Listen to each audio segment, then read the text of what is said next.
O diabo mora nessa casa. Depois de algumas centenas de metros do tráfego lento das 18 horas, o carro da diocese parou em frente à mansão em estilo colonial, uma das últimas naquele bairro de comércio movimentado, e ruas saturadas com prédios de mais de 10 andares. A porta do carona se abriu, e logo o padre Daniel se aproximou do vestíbulo da casa. Olhou para o segundo andar, e de um quarto guardado por espessas cortinas emanava um piscar incessante de luz. Também ouviu gritos femininos, mas com voz grave, além do barulho de vidro quebrando contra a parede. Nada que assustasse o sacerdote, integrante de uma das ordens menores da Igreja Católica. Havia cerca de 20 anos.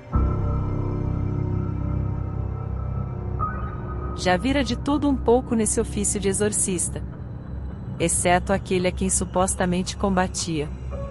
Sim, ao longo do tempo, Padre Daniel se tornou cético quanto à existência do diabo. No mais das vezes, as pessoas que a ele recorriam estavam possuídas por problemas existenciais, psicológicos, psiquiátricos ou até mesmo físicos, como quando a mãe de uma menininha de 5 anos confundiu uma rara afecção cutânea no rosto da filha com uma possessão demoníaca. Mas o diabo, este ele nunca confrontara. Não seria diferente agora com essa família, a quem chegará por intermédio de um certo senhor Moreira, advogado criminalista e católico praticante. Os pais sofriam com os problemas de saúde da filha, de 13 anos havia muito tempo. Mas na noite anterior o quadro se agravara. Ela passou a se contorcer na cama. Mudou o tom de voz e, a todo momento que tentavam se aproximar dela, reagia de forma agressiva.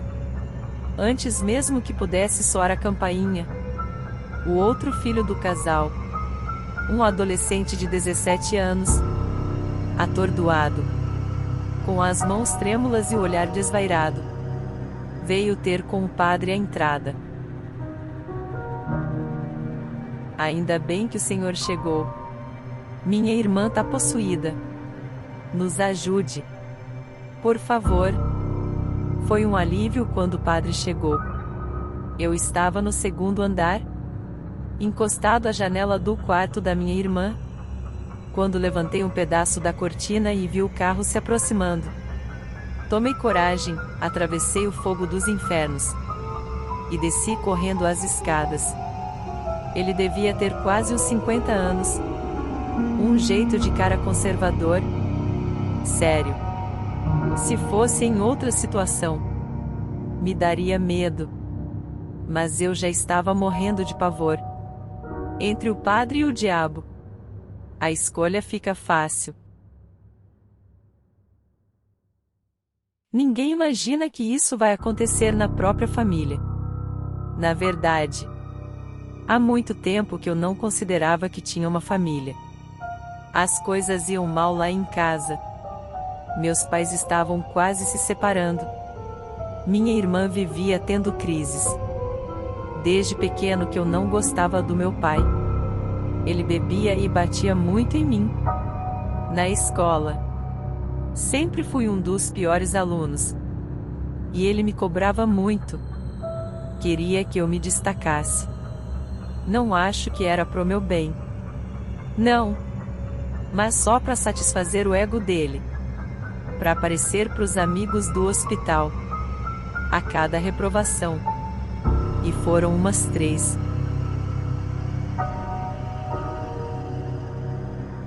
Ele me espancava. Já a minha mãe era meu porto seguro. Ela me abraçava toda vez que me via chorando pelos cantos. Tinha maior paciência para me ensinar os deveres da escola. Eu amava minha mãe. Tudo mudou quando eu tinha uns 12 anos. Sei que ela também sofria com o gênio do meu pai. Só que não é fácil descobrir que a sua mãe tem outro cara, que está enganando todo mundo. Um dia, cheguei mais cedo da escola. Tinha matado aula. E ouvi uma conversa dela no telefone com um amante. Mamãe estilhaçou a confiança que eu tinha nela. Dali em diante, passei a sair direto da escola para a rua, com alguns colegas mais velhos. Foi um período de liberdade. Descobri a aventura, o sexo, as drogas. As drogas nunca me decepcionaram. Primeiro, a maconha. Depois, a cocaína. E cada vez mais e mais euforia. Só que depois vinha um período de depressão. E eu precisava de mais. Mas depois de um tempo não tinha de onde tirar dinheiro. Furtei alguns reais de um comércio. Fui parar na delegacia. Meu pai. Muito legal meu pai. Me liberou com a ajuda de um amigo advogado. E depois me recebeu em casa com o carinho habitual. Foi só eu me livrar da delegacia e da estupidez do meu pai que voltei para as drogas. Alguns anos depois, um conhecido me ofereceu o crack. Como a gente diz, é um bagulho muito doido.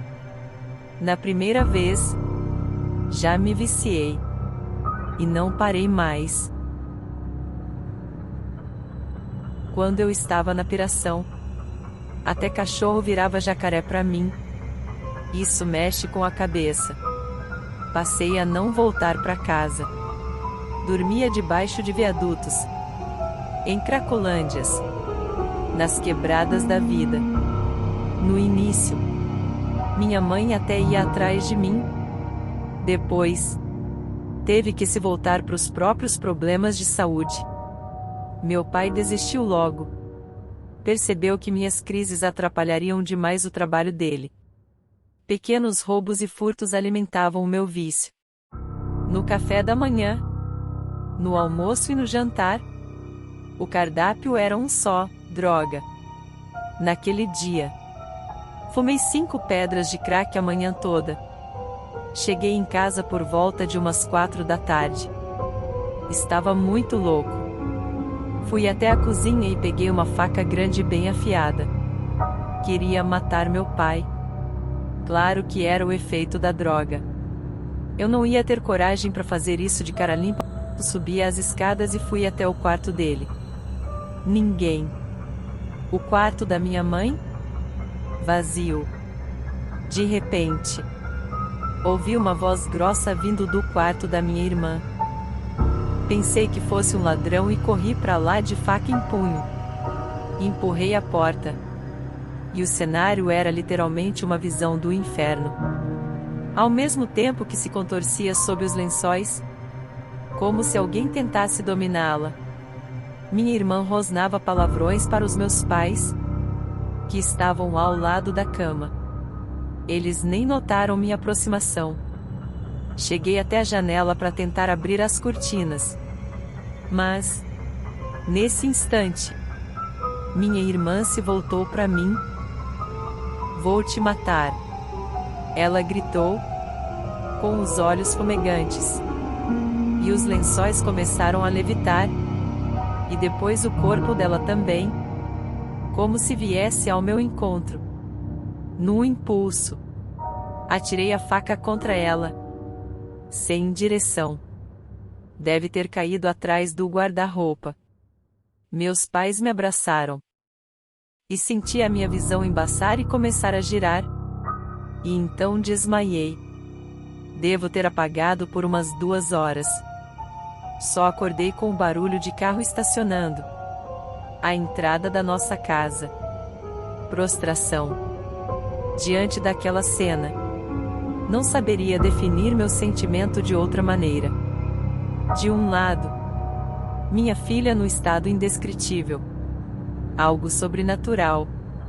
De outro, meu primogênito, desmaiado. beijando a lona por causa da maldição da juventude atual.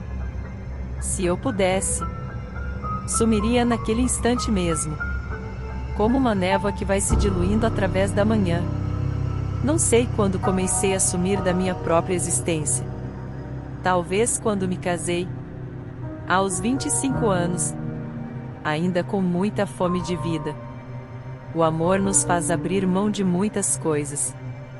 Talvez quando, depois de formada em História, e já com um emprego de professora, aceitei os argumentos do meu marido, um bem-sucedido ortopedista, de que não precisava trabalhar, pois ele manteria as contas de casa em dia.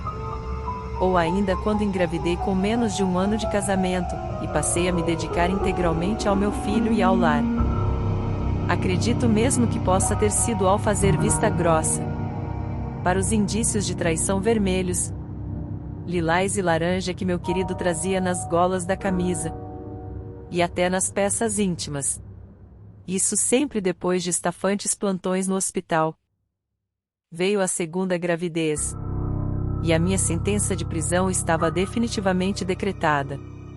Difícil indicar o ponto a partir do qual o amor próprio não voltaria mais. O primeiro porre do marido que agora se revelava um alcoólatra? O primeiro tapa depois de tentar contestá-lo? A primeira vez em que surrou nosso filho pequeno? Não sei. Eu só queria ser amada. Não me refiro à afeição que meus filhos me dedicavam. Sempre fomos muito ligados. Eu necessitava de amor como mulher. Encontrei-o na troca de olhares com um vizinho de rua. Um rapaz solteiro que morava com a mãe doente, em uma casa no fim da rua. Ele era alguns anos mais novo que eu. Alto, magro, ar de intelectual. Sempre que passava por mim, fazia questão de cumprimentar. Não sei bem ao certo que desculpa usou para puxar conversa, mas em pouco tempo já estávamos enrolados sob a coberta de algum quarto de motel. Esses encontros furtivos duraram alguns poucos anos, depois dos quais meu namorado se cansou da clandestinidade da nossa relação. Queria encontrar alguém com quem pudesse fazer planos. Nos afastamos por um tempo, e a separação coincidiu com o agravamento do quadro do meu filho, adolescente rebelde, que dava cada vez mais preocupação a mim e a meu marido. Quando nos demos conta, as drogas já tinham arrombado a porta de nosso lar, e estavam sentadas ali no sofá, diante de nós, assistindo ao noticiário da noite. Ao mesmo tempo, nossa caçula tinha um estranho problema de saúde. Tiques nervosos, sonambulismo, gagueira, epilepsia. A situação foi se agravando a tal ponto que a levamos a psicólogos, psiquiatras, terapeutas alternativos. Nada adiantou. Sem meu namorado e rodeada de problemas, me rendi à depressão. Em pouco tempo, eu mesma passei a consumir caixas de psicotrópicos na tentativa de levantar o moral. Os tarja preta não provocavam em mim efeitos colaterais, exceto vez ou outra, eu tinha alucinações.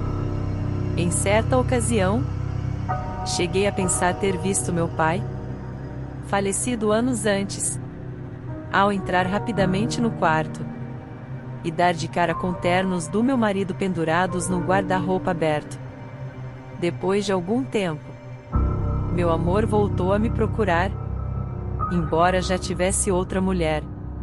Percebi que agora ele queria só matar saudade do sexo, variar um pouco. Aceitei, pois não podia impor condições. Mesmo porque nossas transas serviam como válvula de escape de uma panela de pressão prestes a explodir. Meu derradeiro inferno familiar começou aproximadamente às 11 da noite. Após voltar de mais um encontro às escondidas, senti meu sangue congelar ao notar o carro de meu marido na garagem. Porque ele já havia retornado do plantão.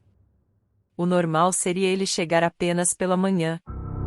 Atravessei o amplo salão no térreo sem ouvir barulho. Subi as escadas com cuidado. Entrei na minha suíte pé ante pé. Estava tremendo. Tamanha atenção. Abri o armarinho do banheiro. E logo ingeri 2 drágeas de uma vez. Precisava me acalmar. Subitamente, explodiu o vidro contra a parede do quarto da minha filha. Na outra extremidade do corredor. Corri para lá e abri a porta no impulso. Alguém havia arremessado uma garrafa de uísque em direção a um quadro com a foto dela quando menina. Acendi a luz e surpreendi meu marido assustado, lívido, à cabeceira da cama, enquanto minha filha se contorcia e falava palavrões com uma voz rouca. Ele estava bêbado. Não tinha nem como contestar minha chegada tardia. Puxou-me pelo braço para fora do quarto e trancou a porta. É o demônio. Mulher. Nossa filha está possuída pelo diabo. Reparei que havia uma mancha de sangue na manga esquerda da camisa dele. Tentei abrir a porta, mas ele me impediu. Colei os ouvidos à madeira e passei a auscultar grunhidos, convulsões, choques contra o chão e as paredes. Fiquei desesperada, mas ele não me deixou socorrê-la. Fui até o banheiro e tomei mais 2 tarja preta. Ao voltar, meu marido estava à porta do quarto, como um cérbero. Telefone em punho. Moreira, desculpe ligar a esta hora. Preciso da sua ajuda. O auxílio que ele procurava era espiritual. Nossa pequena estava endemoniada. Ficamos em vigília a noite inteira. Os barulhos e os gritos não cessaram. Mal trocamos algumas palavras eu e meu marido, que emendava doses de uísque uma atrás da outra. Já os meus companheiros fiéis foram os remédios. Entupi-me deles durante a manhã e a tarde. Pouco antes das 16, o silêncio imperou lá dentro. Tomamos coragem e entramos. Recomeçou, então, a algaravia de minha filha. Palavras desconexas. Olhos esbugalhados. Movimentos tensos. Mas agora era diferente. Havia fogo na parte de trás da cama. E a cada impropério que proferia, as bonecas em sua estante se movimentavam, como se submetidas a um pequeno sismo. Não restava dúvida. Era caso de possessão demoníaca. Encolhemo-nos próximo à cama, os 2 apavorados, quando repentinamente meu filho invadiu o cômodo, com uma faca na mão. Temi pelo pior. Ele estava transtornado, e eu não queria que machucasse minha flor. Ela precisava de ajuda, e não de agressão. Atonitos, nós pais assistimos ao confronto dos nossos rebentos. O demônio investiu contra meu filho, que lançou a faca. Graças a Deus. Sem qualquer precisão. Rapidamente, o envolvemos. E ele desmaiou, com nosso filho desacordado. Não tivemos como sair dali, mesmo amedrontados pela cena dantesca diante de nós, até a chegada do padre. Demos as mãos, rezamos e torcemos para que nada de pior sucedesse. Quando ouvimos um carro parando perto da entrada de nossa casa, o demônio começou a gritar mais alto. O quarto tremeu. Minha filha passou a atirar contra o teto. Os jarros de flores que mantinha em sua estante. Eu, talvez numa reação histérica, passei a apertar o interruptor de luz sofregamente, acendendo e apagando a lâmpada em ritmo acelerado. Meu marido quedou estático. Nosso filho, já reanimado, pulou do lado da janela até a porta e foi atender o padre. Não gosto de tratar desse assunto. É uma história de medo, nojo e ignomínia. Medo de ser descoberto. Não que eu deva satisfações a qualquer sentimento moral. Às favas o escrúpulo. O ser humano é ou não é assim? Mas a queda é maior quando há muito a se perder. E eu tenho uma posição social destacada. Uma reputação pela qual devo zelar. Conheci minha mulher quando ela ainda estava na faculdade. Na ocasião, eu lá cursava o mestrado e já tinha carreira iniciada e bem encaminhada na área da ortopedia. Nosso namoro e posterior casamento ocorreram quase por inércia. Eu precisava de uma mulher para mostrar à sociedade. Ela tinha boa formação. Era de boa família. Mulher perfeita para casar, ficar em casa e cuidar dos filhos. Não que desgostasse da fornicação caseira, mas desde cedo fui dado a aventuras sexuais. Nunca tive pudores quanto a isso. E sem cerimônia admito que traí minha companheira desde antes do enlace matrimonial. Além do sexo, ao qual voltarei a fazer referência mais adiante. Uma outra paixão mundana sempre me dominou: o álcool. Na juventude, as bebidas me serviam. Em momentos festivos, estavam lá para tornar o ambiente mais leve, agradável. Com o tempo, elas passaram a me absorver. E como no escorrer da areia de uma ampulheta invisível, a relação se inverteu. Era como se eu me houvera tornado um fiel de algum culto profano a um deus etílico, e tivesse por obrigação depositar em oferenda a minha própria saúde mental, somado a um casamento de fachada. O vício é capaz de produzir o que socialmente se denomina de crápula: um marido infiel e agressivo, um pai severo e cruel, apenas faces aparentes e odiáveis de um homem infeliz. Ainda me restava o prazer do sexo, tema ao qual retorno para explicitar o que poderia ter sido minha ruína, não fosse uma insólita interferência satânica. Sou um ninfomaníaco. Não resta dúvida. Orgias em casas de swing, transas com prostitutas, trepadas nos plantões do hospital, os ménages à trois em que experimentei até brincadeiras homossexuais, uma extensa lista de aventuras lascivas, que, entretanto, já não me apresentava mais novidade. Eu queria uma experiência sexual inédita. Ao completar 7 anos, minha filha recebeu um presente diferente. Papai colocou-a no colo, pôs a mão por baixo de seu vestidinho de rendas, deslocou sua calcinha e acariciou suas partes íntimas. Foi um prazer indescritível. Para mim, claro.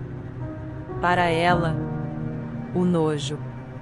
A partir daí, passou a ter problemas de aprendizado, distúrbios da fala, insônia. Não, eu não parei. Eu queria mais. Contentei-me com esses aperitivos durante anos. À medida que avançavam as carícias, seu estado de saúde se deteriorava. Naquela noite, cheguei mais cedo em casa, cabulando um plantão imaginário, o qual só existiu como desculpa para minha tola e infiel esposa. Como se eu não soubesse de seu inútil caso amoroso havia muito tempo. O meu filho já se mudará mesmo para as ruas, de modo que na mansão estávamos apenas eu e meu brinquedinho favorito. Bebi algumas doses de uísque. Já alto, avancei ao meu parque de diversões. O quarto estava escuro. Ela já estava dormindo. Caí por sobre o corpo dela, sem pruridos, desbragadamente. Foi quando aconteceu uma reação inesperada. Ela me afastou com raiva. Uma força excessiva para uma menina de 13 anos. Em seguida, cravou os dentes no meu braço esquerdo, o que provocou uma dor aguda. Caí para trás gritando. Ficamos ali alguns minutos em silêncio sob a luz da lua, que entrava pela janela. Eu tentando me recompor, ela me olhando fixamente, sem piscar, como se mirasse o infinito. Arrisquei mais uma investida, e ela prontamente se apoderou da garrafa de uísque, que eu deixara sobre a comoda, e arremessou-a em direção à parede. Menos de um minuto depois do estrondo, minha mulher irrompeu no quarto. Surpreendido pela desagradável presença uxória, e diante do contorcionismo iniciado por minha filha, ocorreu-me uma desculpa contra a qual sussobra qualquer tentativa de explicação racionalista. Nosso bebê fora possuído pelo demônio. Retirei a mulher do cômodo e dei início a uma atuação digna de Oscar. Recorri ao sempre solícito Moreira, que me prometeu acionar seus contatos na diocese, a fim de conseguir a visita de um exorcista o mais rápido possível. Enquanto eu mergulhava no 12 anos, minha mulher chafurdava nas suas pílulas da felicidade. Lá dentro, nossa filha continuava a se debater, a render os dentes e a falar palavras incompreensíveis. Depois de muitas horas de angústia, sobreveio a tranquilidade. Os sons estranhos pararam. Entramos no quarto, e então, aconteceu algo inusitado. É como se a fantasia virasse realidade. Como se uma mentira fosse repetida tantas vezes que, ao confrontá-la, já não se distinguisse mais entre verdade e imaginação. A menina estava mesmo possuída. Ao nos ver entrar, recomeçaram os espasmos. Ela vomitou uma cachoeira verde. Arregalou os olhos e girou o pescoço bem além do que um ser humano normal seria capaz, numa cena digna de Friedkin. Assustei-me, pois não encontrava uma explicação plausível para aquilo tudo. Entrei num estado de torpor, embora tenha permanecido acordado. E saiba que continuei me movimentando pelo cômodo mecanicamente. Quando retomei o controle dos meus pensamentos, um padre estava à porta do quarto. O medo, o nojo e a ignomínia. Esta surgirá aos olhos de quem porventura venha saber dos detalhes obscuros desse exorcismo, os quais pretendo deixar escondidos nos recônditos da minha consciência. Munido de crucifixo, Bíblia e água benta, fazia parte da pantomima do ritual. Padre Daniel se apresentou aos pais da menina, enquanto esta continuava a pronunciar palavrões e a se debater sobre a cama. O sacerdote pediu a todos que se retirassem, não antes sem ouvir súplicas da mãe para que salvasse sua filha. Assim que todos saíram, a garota se acalmou um pouco, embora tenha continuado a respirar rapidamente, como que bufando.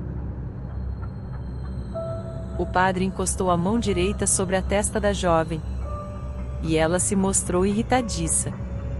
Depois, ele rezou alguns Pais Nossos e Ave-Marias, ao mesmo tempo que espargia algumas gotas de água benta sobre o leito da enferma. Tratava-se de um eficaz placebo para aqueles que, por alguma razão, realmente se sentiam tomados por um demônio. Finalmente, tomou as mãos da jovem entre as suas, assentou-as sobre a capa da Bíblia, orou mais um pouco e disse: que o espírito ruim que perturba esta jovenzinha vá embora, e ela volte a ter paz. Em nome do Pai, do Filho e do Espírito Santo. Amém. A menina adormeceu por pelo menos meia hora. Ao abrir os olhos, perguntou ao exorcista: quem é o senhor? O que aconteceu? Você não se lembra? Não me lembro de nada. Descanse agora, minha filha. Você só está um pouco cansada, recomendou o padre, com um indisfarçável e sereno sorriso de satisfação, por mais uma vez ter ajudado uma família a se livrar do diabo imaginário. Embora não pudesse, e talvez nem quisesse, perscrutar os verdadeiros fantasmas que afligiam aquele lar. Ainda no andar de cima, fez admoestações aos pais e ao irmão da menina. Garantiu que estava tudo bem a partir de agora e se despediu. Ao passar pela sala de estar, já na penumbra pelo contraste entre a escuridão do adiantado da hora e a profusão de luzes que a invadiam desde os letreiros do bairro populoso, deteve-se por um instante a admirar uma foto da família que acabará de ajudar, sobre o móvel de mogno. Sorriam felizes os cônjuges e os filhos pequenos. A garota com não mais de 2 anos. Ao girar a cabeça, pensou ter visto, de relance, uma figura canhestra sentada sobre uma antiga poltrona, forrada com feltro, e prontamente direcionou o olhar para o assento a fim de se certificar do que vira. Estava vazia. Não passará de uma ilusão de ótica.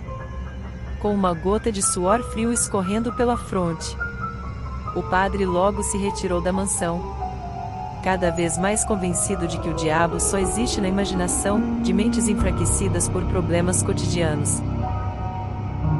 Atrás dele, uma gargalhada inaudível aos ouvidos comuns ecoou pela casa, e voltaram a se estender invisíveis fios condutores, que uniam garras sinistras às suas marionetes humanas.